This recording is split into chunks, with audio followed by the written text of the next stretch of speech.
Ostrzeżenie. Ten materiał zawiera opis prawdziwych wydarzeń kryminalnych. Został przygotowany w celu dokumentowania i analizy ludzkich zachowań oraz ukazania skali popełnionych zbrodni. Opisy drastycznych zdarzeń przedstawiono wyłącznie w kontekście faktów, bez zamierzonego epatowania przemocą i bez treści sensacyjnych. Celem jest zrozumienie, a nie szokowanie. Wszystkie informacje oparte są na publicznie dostępnych źródłach, a sposób ich prezentacji ma charakter edukacyjny i dokumentalny. Materiał przeznaczony jest dla odpowiedzialnych odbiorców. Jeżeli jesteś osobą szczególnie wrażliwą na temat przemocy lub ludzkiego cierpienia, rozważ, czy chcesz wysłuchać tego odcinka. Jeśli doświadczasz przemocy, poczucia zagrożenia lub innego rodzaju trudności, proszę zwróć się o pomoc do odpowiednich instytucji lub służb w miejscu swojego zamieszkania.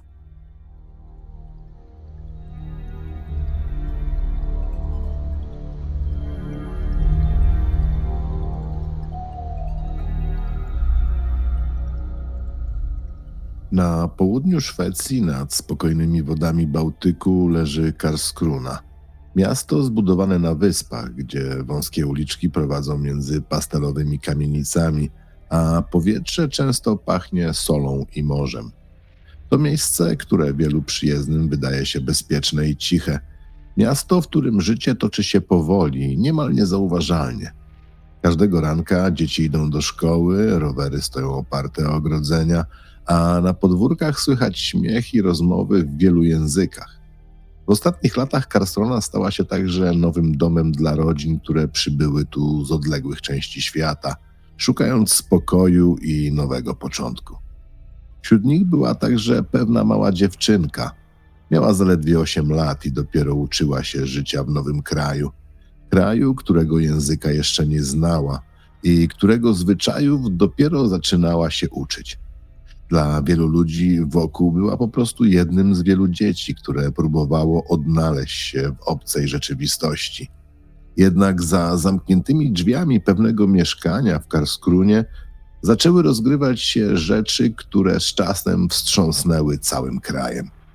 Historia, która sprawi, że wielu ludzi zacznie zadawać sobie jedno pytanie: czy ktoś mógł wcześniej dostrzec, że coś było nie tak?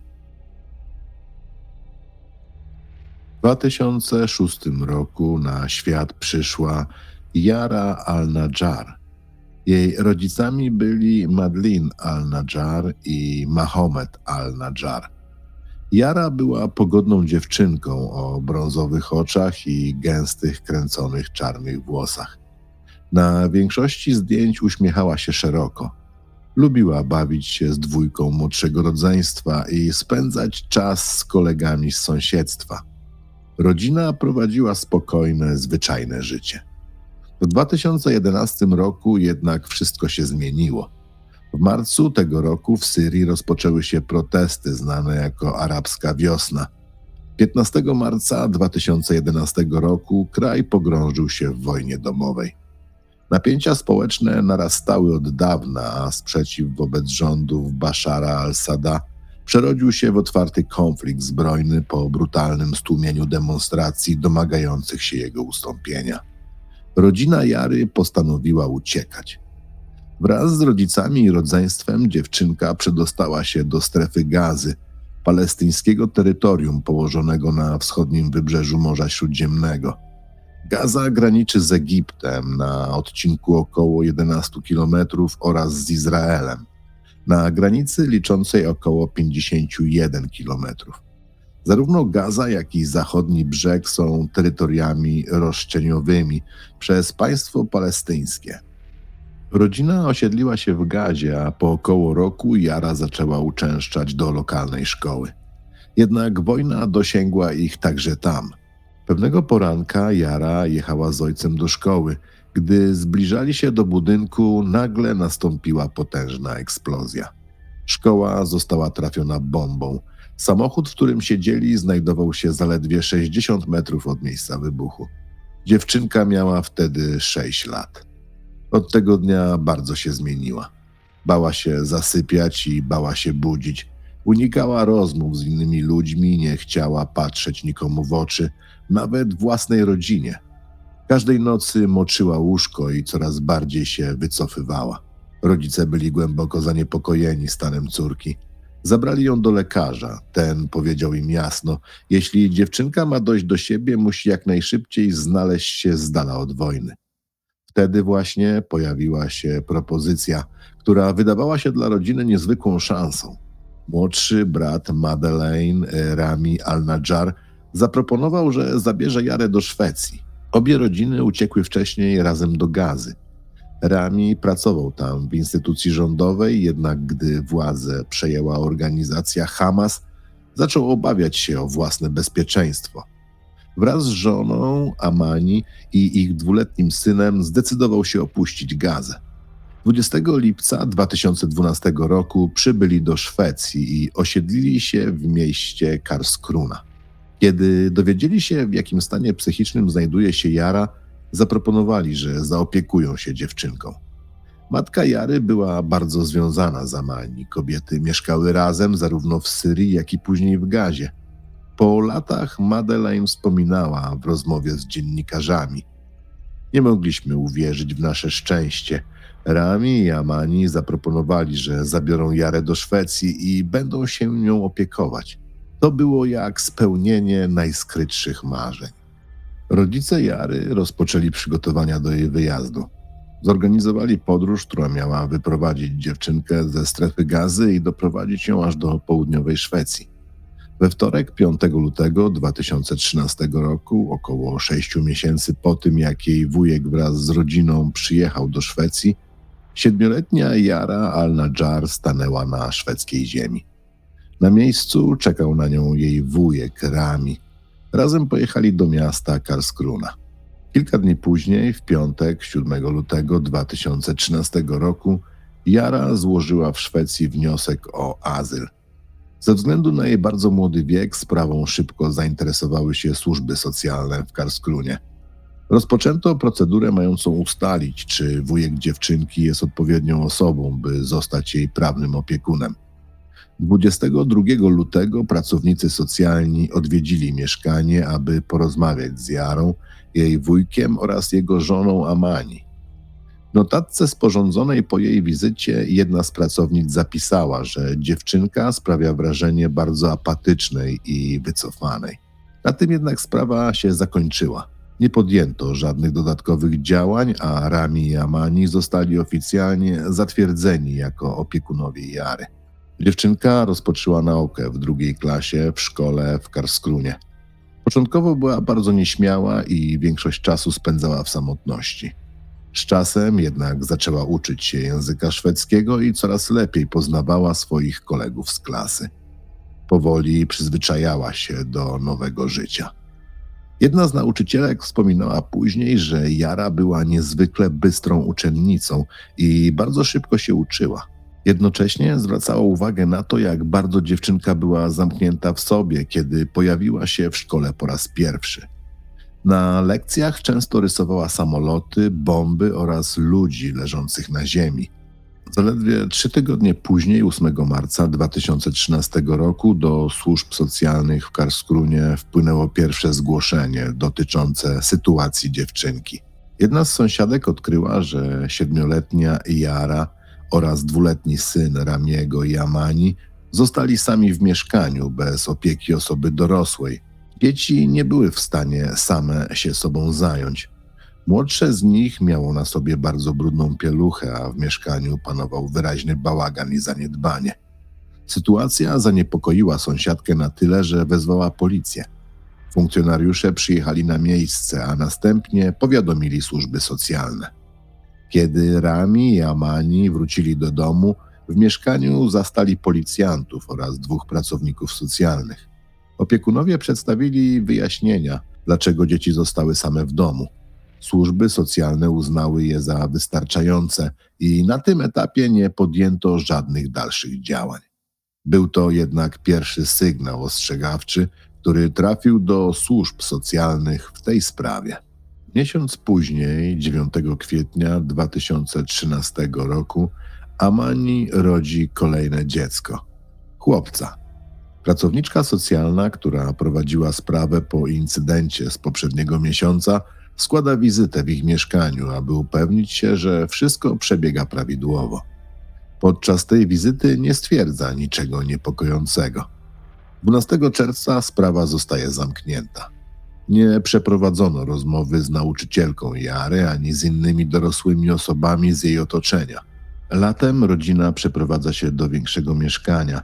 Następnie 12 sierpnia 2013 roku podpisane zostaną ostatecznie dokumenty potwierdzające, że Rami al-Najjar i Amani al-Najjar są prawnymi opiekunami dziewczynki. Jesienią tego samego roku do służb socjalnych trafia kolejne niepokojące zgłoszenie. Kopia zgłoszenia zostaje również przesłana do dyrektora szkoły w Karlskrunie. A anonimowa osoba informuje, że dziewczynka często chodzi do szkoły sama i nie ma na sobie ubrań odpowiednich do chłodnej pory roku. Pod koniec listopada pojawia się następne zgłoszenie. Jedna z sąsiadek znajduje 2-letnie dziecko bawiące się samotnie w windzie w budynku mieszkalnym. Odprowadza je z powrotem do mieszkania. Kiedy wchodzi do środka, zauważa, że Jara opiekuje się w domu nowonarodzonym dzieckiem zupełnie sama. Na miejsce zostaje wezwana policja oraz pracownicy socjalni. W dostępnych publicznie dokumentach nie ma jednak później żadnego pisemnego raportu z tego zdarzenia.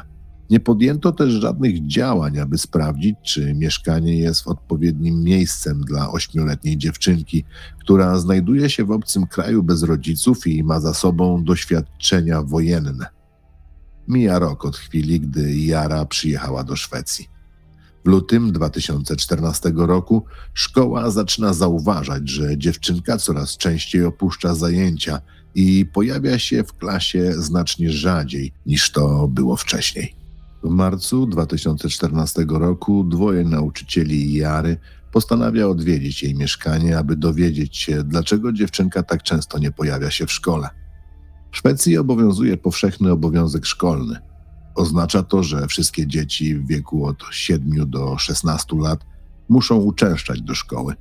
Jeśli uczeń przestaje przychodzić na zajęcia, szkoła ma obowiązek sprawdzić przyczynę jego nieobecności. Kiedy nauczyciele pojawiają się w mieszkaniu Jary, nie zostają wpuszczeni do środka. Amani mówi im, że dziewczynka jest chora na grypę i nie może się z nimi spotkać. Zarówno Amani, jak i Rami zapewniają jednak, że wszystko jest w porządku. Dyrektor szkoły kontaktuje się ze służbami socjalnymi w sprawie rosnącej liczby nieobecności dziewczynki. Otrzymuje odpowiedź, że sytuacja jest pod kontrolą. Pracownicy informują również, że w danym momencie nie ma żadnej otwartej sprawy dotyczącej Jary i nie ma powodów do niepokoju. Kiedy dziewczynka wraca do szkoły, mówi swojej nauczycielce, że czuje się dobrze, ale jest smutna, ponieważ myślała, że jej mama przyjedzie już do Szwecji.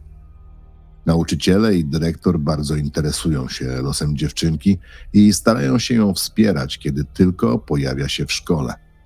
Ze względu na jej słabe samopoczucie i częste skargi na ból brzucha, zostaje skierowana do szkolnej pielęgniarki. Podczas badania pielęgniarka mierzy jej wzrost. Zauważa, że wskaźnik BMI dziewczynki spadł w ciągu roku z 14,1 do 13,5. BMI, czyli Body Mass Index, to wskaźnik masy ciała. Za wartość prawidłową uznaje się poziom około 18. Wartości poniżej 16 wymagają już obserwacji medycznej, a wynik poniżej 13 oznacza skrajne niedożywienie. Mimo tych wyników nie podjęto jednak żadnych dodatkowych działań. Nauczyciele coraz bardziej martwią się o Jarę, ale nie wiedzą już, w jaki sposób mogą jej pomóc. Dyrektor szkoły kontaktował się ze służbami socjalnymi, a nauczyciele regularnie utrzymują kontakt z Ramim i Amani. 18 kwietnia 2014 roku jeden z sąsiadów dzwoni po raz kolejny na policję, wyrażając poważne zaniepokojenie sytuacją dziewczynki. Podejrzewa, że może być ona bita przez opiekunów. Mężczyzna twierdzi, że wielokrotnie widział dziewczynkę w budynku lub w windzie i zauważył na jej rękach i nogach liczne siniaki. Policja kontaktuje się również z innym mieszkańcem budynku. Ta osoba potwierdza, że często słychać z mieszkania krzyki i głośne kłótnie. Funkcjonariusze sporządzają raport z interwencji i przesyłają jego kopię do służb socjalnych. Dokument zostaje wysłany faksem. W tamtym tygodniu nikt w biurze służb socjalnych nie sprawdza jednak przychodzących faksów. W rezultacie pracownicy nie wiedzą, jakie ustalenia poczyniła policja. Tydzień później nauczyciele Jary są już bardzo zaniepokojeni sytuacją dziewczynki i postanawiają się skontaktować z wujkiem Ramim Al-Nadżarem. Proszą go, aby zabrał dziewczynkę do lekarza. Rami odpowiada, że wkrótce wybierają się w podróż i jest przekonany, że zmiana otoczenia poprawi jej samopoczucie. Nie widzi potrzeby wizyty lekarskiej. Prosi jednak szkołę o kolejne dni wolne dla dziewczynki. Tydzień później, 29 kwietnia 2014 roku, Jara wraca do szkoły. Jest bardzo zmęczona i zasypia podczas lekcji. Mówi nauczycielce, że ostatnie noce spędzała w innym mieście i że spała na dworze. W rzeczywistości rodzina wyjechała do Landskrona, aby odwiedzić krewnych. Podczas powrotu do Karlskruny pociąg miał duże opóźnienie i dziewczynka musiała spędzić noc na dworcu kolejowym. Nauczycielka pyta ją, czy lubi swojego wujka i ciotkę. Jara odpowiada, że tak. Jedna z nauczycielek proponuje, że po lekcjach odwiezie ją do domu samochodem. Dziewczynka początkowo się zgadza, jednak gdy razem wchodzą do windy, Jara nagle mówi do widzenia i wysiada na parterze, zostawiając nauczycielkę w środku. Środa, 13 kwietnia 2014 roku. Karlskrona jest słoneczny, ale chłodny, wiosenny dzień. Jeden z nauczycieli zauważa, że dziewczynka ma na sobie bardzo lekkie ubranie i wyraźnie marznie. Pożycza jej więc swój płaszcz. Lekcje kończą się około 13:30. Jara mówi wtedy, że nie chce wracać do domu. Tego samego dnia o godzinie 22:00 Amani dzwoni pod numer alarmowy 112, prosząc o karetkę do swojego mieszkania. Ratownicy medyczni wchodzą do środka i natychmiast wzywają policję. Na kanapie w salonie leży Jara Al-Nadżar. Dziewczynka nie oddycha i nie ma wyczuwalnego pulsu. Ratownicy próbują założyć węflon w zgięciu jej ramienia, jednak okazuje się to niemożliwe. Ostatecznie decydują się spróbować na nodze. Gdy rozcinają jej piżamę, zauważają poważne obrażenia lewej nogi. Kość wystaje poniżej kolana. Jeden z ratowników medycznych, który tamtej nocy przyjechał do mieszkania podczas późniejszego procesu sądowego, miał ogromne trudności z opowiedzeniem o tym, co zobaczył. Nazwijmy go Paweł. Kiedy sędzia poprosił go o opisanie mieszkania w chwili, gdy ratownicy weszli do środka, mężczyzna przerwał swoją wypowiedź i rozpłakał się. Po długiej chwili milczenia powiedział tylko, że pracuje w pogotowiu od 35 lat i że nigdy wcześniej nie widział czegoś podobnego. Tego samego dnia Rami tłumaczył policji, jak według niego wyglądały wydarzenia poprzedzające tragedię. Powiedział, że wcześniej był w pracy, a potem odebrał swojego najstarszego syna i pojechał z nim na ryby. Do domu wrócili około 14:00. Wtedy zauważył, że Jara nie wygląda najlepiej. Zapytał ją, jak się czuje, ale dziewczynka nie odpowiedziała. Rami twierdził, że wyszedł potem do sklepu, aby kupić jedzenie do ryby, którą złowił tego dnia. Gdy wrócił około pół godziny później, zapytał Jarę, czy chce coś zjeść. Dziewczynka odmówiła i poszła do swojego pokoju, aby się położyć. W pokoju Jary nie było łóżka. Na podłodze leżał jedynie materac, na którym spała. Tego wieczoru Amani rozmawiała przez Skype'a z matką dziewczynki, Madeleine Al-Nadżar. Kobieta poprosiła, aby mogła porozmawiać z córką, jednak Amani powiedziała, że Jara już śpi i nie chce jej budzić. Jak później zeznali rodzice dziewczynki, takie sytuacje zdarzały się bardzo często. Próbowali kontaktować się z córką przez internet, ale z różnych powodów nie pozwalano im z nią rozmawiać. Podczas jednej z rozmów rodzice zauważyli na ręce Jary siniak. Amani wyjaśniła wtedy, że dziewczynka skaleczyła się w szkole podczas zabawy z innymi dziećmi. Po kolacji Rami położył się na chwilę w sypialni, aby się zdrzemnąć. Później obudził się i podszedł do salonu zapalić papierosa. Wtedy zobaczył, jak Amani wchodzi do pokoju z wałkiem do ciasta w ręku. tym momencie zrozumiał, że między nią a Jarą może ponownie dojść do konfliktu. Jego pierwszą myślą było powiedzieć żonie, że dziewczynka źle się czuje i powinna zostać w pokoju. Zamiast tego powiedział tylko, żeby odłożyła wałek i poszła wziąć prysznic albo kąpiel. Amani jednak nie posłuchała. Poszła prosto do pokoju Jary. Dziewczynka leżała na materacu i odpoczywała. Amani poleciła jej posprzątać pokój, ale 8-latka skarżyła się na ból brzucha i mówiła, że jest zbyt zmęczona, żeby wstać. Rami stał w tym czasie w salonie. Zauważył jedynie, że Amani zamyka za sobą drzwi do pokoju dziewczynki. Amani, wchodząc do pokoju Jary, trzymała w ręku wałek do ciasta oraz elektryczny przewód. Pokój dziewczynki znajdował się tuż obok salonu. Rami przebywał w salonie razem z 2 młodszymi synami. Z wnętrza pokoju zaczął słyszeć krzyki Jary. Dziewczynka wołała: dosyć, dosyć! Po pewnym czasie Amani wyszła z pokoju i powiedziała do Ramiego, że dziewczynka już będzie grzeczna. Rami poszedł sprawdzić, co się dzieje. Zobaczył, że Jara oddycha z ogromnym trudem. Zwrócił się wtedy do żony i zapytał, co zrobiła dziewczynce. Amani odpowiedziała, że Jara jest niemożliwa do opanowania. Doprowadza ją do szaleństwa i że musi być dyscyplinowana. Kiedy zorientowali się, że dziewczynka nie odzyskuje przytomności, przenieśli ją do łazienki. Położyli ją w wannie i zaczęli polewać jej twarz oraz szyję wodą, próbując ją ocucić. Amani kierowała tym, co się dzieje w łazience. W tym czasie Rami wyciągnął telefon i zaczął nagrywać wideo.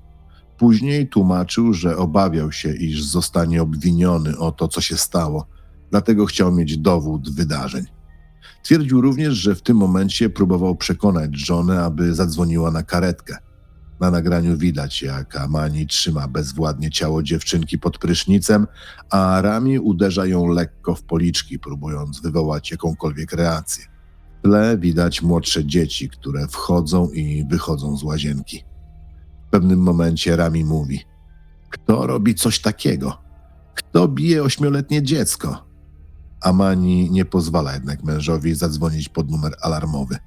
Zamiast tego zmusza go, aby zgodził się na wersję wydarzeń, której później będą się trzymać w trakcie śledztwa i procesu.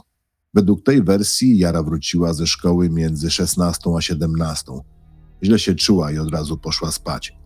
Dopiero później mieli zauważyć, że jest nieprzytomna i wtedy wezwali karetkę.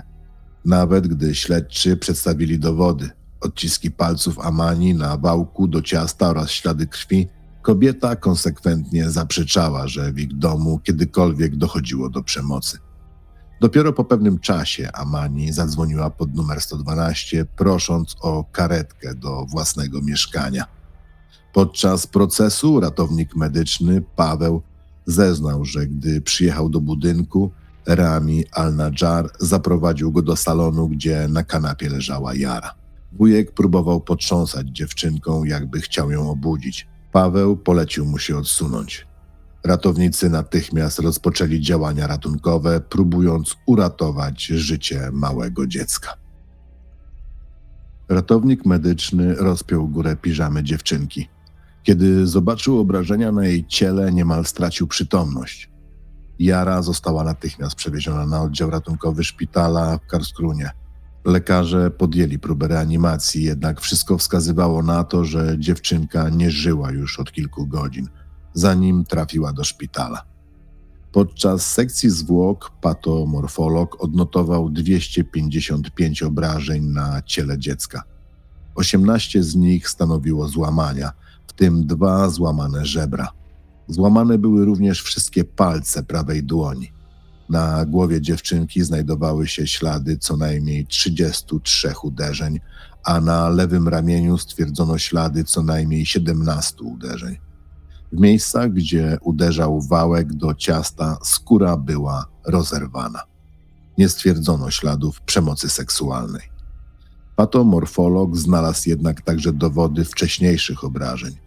Wynikało z nich, że dziewczynka była bita co najmniej 3 razy w przeszłości. Na jej ciele znajdowały się również ślady ugryzień, oparzeń oraz liczne zadrapania. Lista obrażeń była bardzo długa.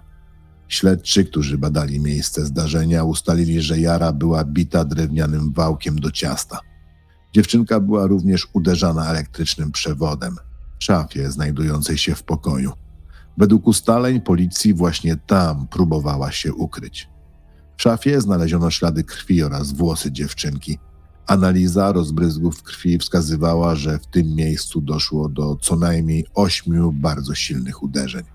Bezpośrednią przyczyną śmierci było uduszenie. Lekarze ustalili, że liczne uderzenia spowodowały rozpad komórek tłuszczowych w organizmie dziewczynki.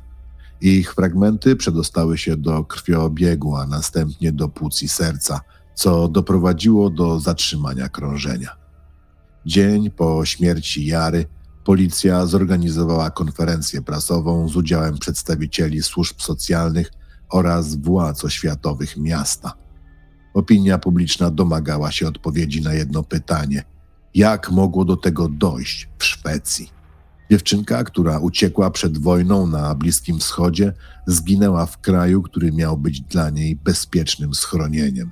Podczas konferencji zarówno kierownictwo służb socjalnych, jak i przedstawiciele władz szkolnych wskazali na dyrektora szkoły jako osobę odpowiedzialną za brak reakcji. Następnego dnia został on zawieszony w obowiązkach. Problem polegał jednak na tym, że szkoła zrobiła wszystko, co leżało w jej kompetencjach. Nauczyciele przestrzegali obowiązujących procedur i informowali służby socjalne o swoich obawach i podejrzeniach. Publiczne oskarżenie miały dla dyrektora poważne konsekwencje. 2 miesiące później, w noc poprzedzającą święto Midsommar, podjął próbę samobójczą. Tymczasem Amani al-Najjar została zatrzymana przez policję. Podczas przesłuchań nie przyznawała się do winy. Twierdziła, że dziewczynka musiała doznać obrażeń wcześniej, zanim wróciła ze szkoły, a później położyła się spać na kanapie, tam, gdzie później znaleźli ją ratownicy. Śledczy szybko ustalili, że obrażenia dłoni Jary były tak poważne, iż dziewczynka nie była fizycznie w stanie samodzielnie się rozebrać, ani założyć piżamy, w której została znaleziona. Rodzice Jary dowiedzieli się o tragedii 2 dni po jej śmierci. Informację przekazała im kobieta, która skontaktowała się z nimi przez Messengera. Ojciec dziewczynki, Muhammad al-Najjar, natychmiast złożył wniosek o wizę tymczasową. Kiedy miesiąc później odbywał się pogrzeb córki, przybył już do Szwecji. Z czasem otrzymał pozwolenie na stały pobyt. W listopadzie tego samego roku do Szwecji przyjechały również jego żona, Madeleine al-Najjar, oraz 2 pozostałych dzieci. Podczas procesu Madeleine zeznała, że początkowo była przekonana, iż jej córka jest dobrze traktowana przez brata i jego żonę. Jednym z pierwszych sygnałów, które ją zaniepokoiły, był fakt, że dziewczynka chodziła sama do szkoły i wracała z niej bez opieki. Madeleine bardzo się tym martwiła i poprosiła Ramiego, aby odprowadzał ją do szkoły. Mężczyzna obiecał, że tak właśnie będzie robił, i matka dziewczynki wierzyła, że dotrzymał słowa. Podczas przesłuchania w sądzie powiedziała również, że około 2 miesięcy przed śmiercią córki zaczęła zauważać, że coś jest nie tak. Jej oczy były bardzo smutne, wspominała. Kiedy pytała Ramiego lub Amani, co się dzieje, odpowiadali jedynie, że dziewczynka ma po prostu zwykłe problemy w szkole. Ojciec Jary rozmawiał z córką przez Skype'a rzadziej niż jej matka. W sądzie zeznał jednak, że z czasem coraz bardziej niepokoiło go zachowanie Amani podczas tych rozmów. Kiedy dzwonił do córki, kobieta często stała obok i krzyczała w tle. Podczas procesu zeznawała również 11-letnia koleżanka Jary ze szkoły. Dziewczynka powiedziała, że Jara zwierzyła jej się i opowiedziała o przemocy w domu. Według jej relacji mówiła o tym, że była bita, a czasami przykładano do jej skóry zapalone papierosy. Pokazywała przyjaciółce ślad po oparzeniu na nodze. Koleżanka była przerażona i powiedziała, że powinny powiedzieć o tym dorosłym. Jara jednak się bała komukolwiek o tym powiedzieć. Jak twierdziła, Rami i Amani grozili jej, że jeśli zdradzi komuś, co dzieje się w domu, zostanie za to surowo ukarana. Po zakończeniu procesu sąd wydał wyrok. Amani al-Najjar w wieku 31 lat została skazana na karę dożywotniego pozbawienia wolności. Do końca nie przyznawała się do winy. Jej mąż, Rami al-Najjar, został początkowo skazany na 6 lat więzienia. Po apelacji wyrok został jednak podwyższony do 14 lat pozbawienia wolności. Sąd uznał, że Rami jako opiekun prawny dziewczynki również musi ponieść odpowiedzialność karną, dlatego że nie zrobił nic, aby ją chronić. Stan psychiczny Amani został poddany szczegółowej ocenie przez biegłych. Specjaliści stwierdzili, że kobieta wykazuje bardzo niski poziom empatii i ma poważne trudności ze zrozumieniem emocji innych ludzi. Jednocześnie nie uznano jej za osobę chorą psychicznie w sensie prawnym, dlatego została skierowana do odbycia kary w więzieniu. W pierwszych miesiącach odbywania kary jej stan psychiczny gwałtownie się pogorszył. Z tego powodu na pewien czas została przeniesiona do szpitala psychiatrycznego. Dwaj synowie pary zostali objęci opieką państwa. Mimo wielokrotnych prób Amani, aby uzyskać prawo do kontaktu z dziećmi, sąd odmówił jej wszelkich widzeń. Sprawa Jary al-Najjar miała również dramatyczne konsekwencje dla dyrektora szkoły w Karlskrona. Po śmierci dziewczynki został on zawieszony w obowiązkach i popadł w głęboką depresję. W lokalnej społeczności był osobą bardzo szanowaną. Jako dyrektor szkoły angażował się w obronę praw dzieci, a w wolnym czasie trenował młodzieżową drużynę hokeja na lodzie. Był przekonany, że zrobił wszystko, co było możliwe, aby pomóc Jarze. Mimo to został publicznie obarczony odpowiedzialnością za te wydarzenia.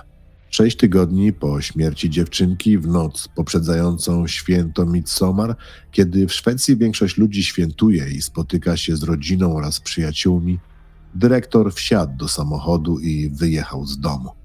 Gdy opuścił zabudowaną część miasta, gwałtownie przyspieszył i skierował samochód w stronę lasu. Wypadek był nieunikniony. Mężczyzna trafił do szpitala w stanie krytycznym. Doznał rozległych obrażeń mózgu i zapadł w śpiączkę. Po 1,5 roku od wypadku mieszkał już we własnym mieszkaniu, jednak wymagał całodobowej opieki. Był w stanie siedzieć na wózku inwalidzkim, lecz nie potrafił samodzielnie mówić ani jeść. Intensywnie pracował nad powrotem do sprawności, choć lekarze nie byli w stanie przewidzieć, czy kiedykolwiek odzyska dawne możliwości.